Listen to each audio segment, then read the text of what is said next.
Good morning friends.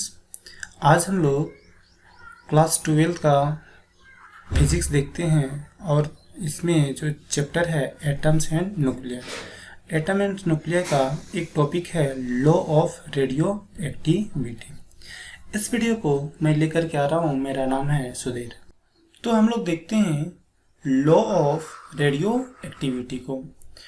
The rate of disintegration of nucleus is directly proportional to the number of nuclei present in the sample at that time।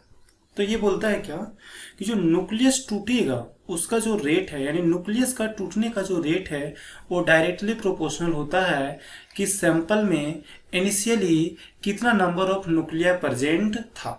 अगर न्यूक्लिया ज़्यादा present रहेगा तो वो टूटेगा भी ज़्यादा, और ये कम प्रेजेंट रहेगा तो टूटेगा भी कम। ठीक है, ऐसा ही है जैसे मान लीजिए कि एक पर्सन ए है जो रीच है, इसके पास 2 लाख रुपीज़ है। पर्सन बी है, बी जो है वो इसके कंपेयर में ये पुअर है। अब मान लीजिए इसके पास 200 रुपीज़ है। ठीक है, अब दोनों खर्च करने का बारी आया तो कौन ज़्यादा खर्च कर सकता है? तो खर्च वह ज़्यादा कर सकता है जिसके पास पैसा ज़्यादा है। ठीक है, तो यहाँ बिल्कुल ऐसा ही है कि न्यूक्लियस टूटने का जो रेट है वो डायरेक्टली प्रोपोर्शनल होगा कि इनिशियली न्यूक्लिया कितना प्रेजेंट है। अगर न्यूक्लिया ज़्यादा प्रेजेंट रहेगा तो टूटेगा भी ज़्यादा। ठीक इसी तरीके से जहाँ पे कि जिसके पास जितना ज़्यादा पैसा रहेगा वो खर्च उतना ज़्यादा करेगा। ठीक है, if n is the number of nuclei in the sample and dn undergoes decay in time dt। तो चलो हम मान लेते हैं कि इनिशियली हम लोगों के पास n नंबर ऑफ न्यूक्लियाई था। ठीक है, और dt टाइम में, ठीक है, dt टाइम में dn न्यूक्लियस जो है वो टूट गया। तो इसके अनुसार से लॉ ऑफ रेडियो एक्टिविटी के अनुसार से हम लोग क्या लिख सकते हैं? हम लोग लिख सकते हैं कि रेट ऑफ डीके, तो रेट ऑफ डीके क्या हो जाएगा? dn by dt directly proportional to the number of nuclei initially present. तो इनिशियली नंबर ऑफ न्यूक्लिया कितना प्रेजेंट था? n प्रेजेंट था। ठीक है, तो ये dn बटा dt is directly proportional to n। अब एक चीज देखिए कि dn का वैल्यू जो है वो हमेशा नेगेटिव आएगा। कैसे, इसको हम यहाँ पे समझाते हैं। मान लीजिए कि इनिशियली जो है वो 10 न्यूक्लियस था। ठीक है, कुछ टाइम के बाद इसका न्यूक्लियस कुछ टूट गया होगा। मान लो इनमें से तीन न्यूक्लियस टूट गया तो बचा कितना? 7 न्यूक्लियस। तो अब चेंज कितने का हुआ? तो चेंज हम लोग लिखेंगे फाइनल माइनस इनिशियल। तो फाइनल कितना? फाइनल अभी है 7, इनिशियल कितना था?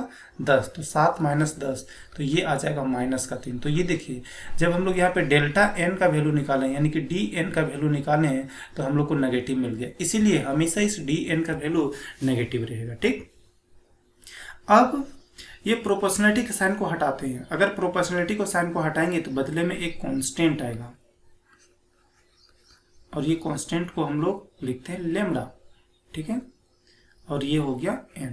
अब इस लेमडा को बोलते हैं हम लोग डीके कांस्टेंट, डीके कांस्टेंट। ठीक, तो हम लोग के पास इक्वेशन मिल चुका था negative dn by d t equal to lambda into n. अब हम लोग क्या करते हैं कि इस n को उठा करके लेफ्ट साइड ले आते हैं और ये नेगेटिव साइन को उठा करके राइट साइड ले चलते हैं। तो देखो अब हम लोग को क्या मिलेगा? ये डी एन है, इस n को उठा करके इधर ले आए तो n हम लोग का नीचे चला गया, ये नेगेटिव को उधर ले गए तो ये आ गया हम लोग का ये नेगेटिव साइन इधर। इस डेल्टा टी को लेके चलते हैं राइट साइड, तो डेल्टा टी को लेके जाएंगे तो ये मल्टीप्लाई हो जाएगा। ठीक है, तो ये हम लोगों को मिल गया इक्वेशन। अब हम लोग क्या करते हैं, इसको दोनों ओर इंटीग्रेट कर देते हैं। तो integrating both side, integrating both sides. अगर हम दोनों ओर इंटीग्रेट कर देंगे तब हम लोग को क्या दिखेगा? हम लोग को ये दिखेगा।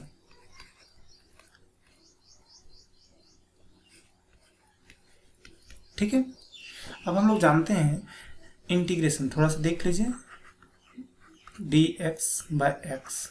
अगर ये है, अगर हमको इसका इंटीग्रेशन करना है तो इसका इंटीग्रेशन हमें क्या मिलेगा? Natural log x। ठीक है, लॉग x मिलेगा। अगर इस तरीके से रहता dy बाई वाई तो इसका इंटीग्रेशन हमें क्या मिलता? Log y। ठीक, तो यहाँ पे देखिए ये dn बाई एन है तो इसका इंटीग्रेशन हम लोग को क्या मिल जाता? ये हम लोग को मिल जाता लॉग n। ठीक, अब इधर ये जो हम लोग को दिख रहा है ये लेमड़ा है, इस लेमड़ा तो कांस्टेंट है, कांस्टेंट को हम लोग बाहर कर देते हैं।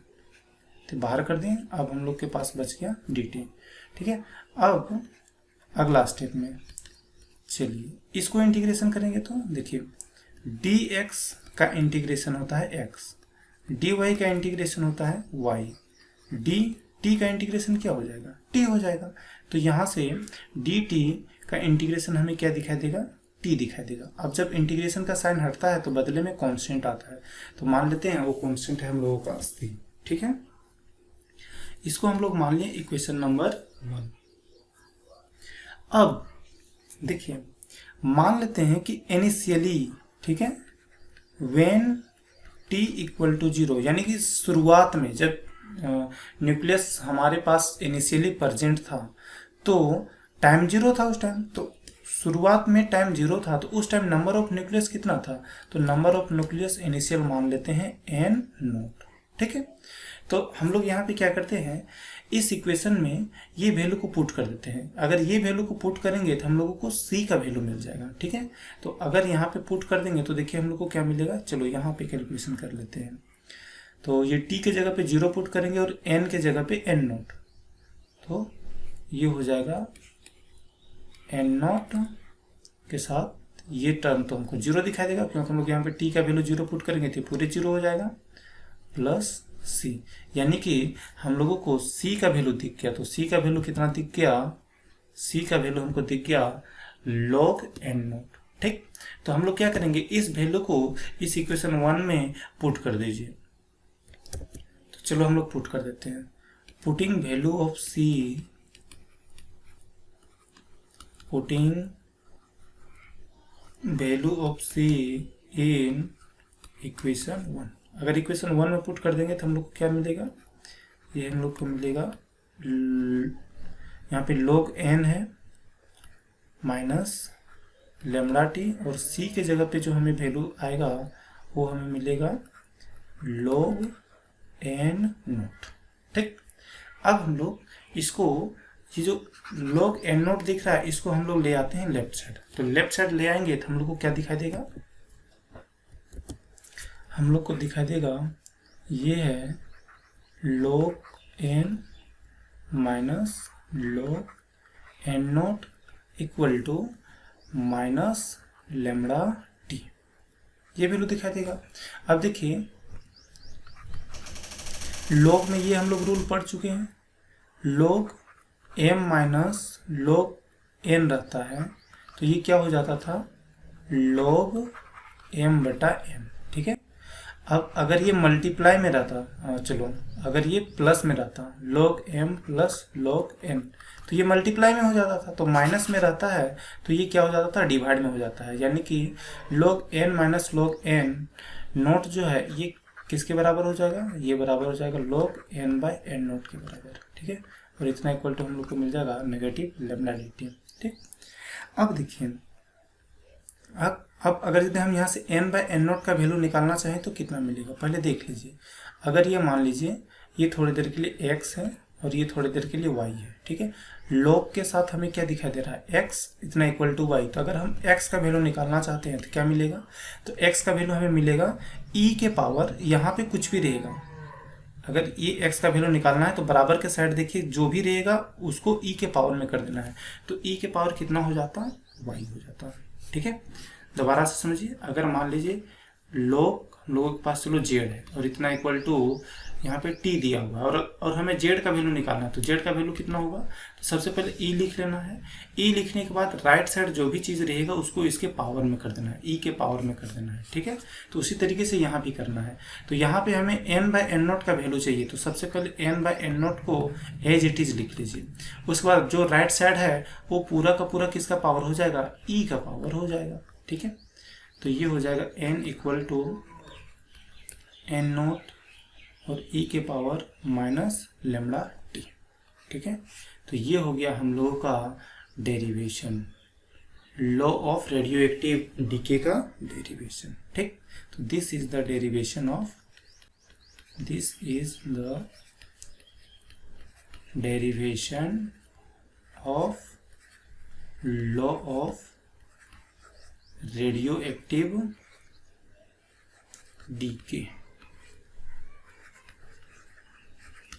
ठीक है, उम्मीद करता हूँ आप लोगों को समझ में आया होगा। Thank you for watching the video.